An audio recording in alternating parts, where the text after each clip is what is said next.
Karachi metropolitan corporation की नाअहली। Sindh high court का गैर कानूनी तामीरात गिराने में नाकामी पर बरहमी का इजहार। जस्टिस हसन अजहर रिजवी की सरबराही में 2 रुकनी बेंच ने कराची के इलाके जमशेद क्वार्टर में KMC की इमारत पर गैर कानूनी तामीरात से मुतालिक दरख्वास्त की समाअत की। दरख्वास्त गुजार की जानिब से एडवोकेट उस्मान फारूक अदालत में पेश हुए।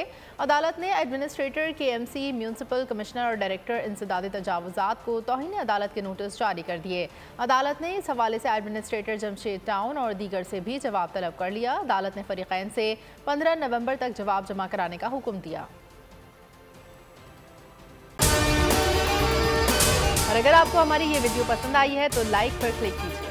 PTI का हकीकी आज़ादी मार्च सिर्फ बोल दिखा रहा है। 24 घंटे हकीकी आज़ादी मार्च, सबसे ज्यादा रील्स और सबसे ज्यादा रेटिंग्स के साथ बोल रहा नंबर 1। सब्सक्राइब करें और बेल दबाएं ताकि कोई खबर रह न जाए।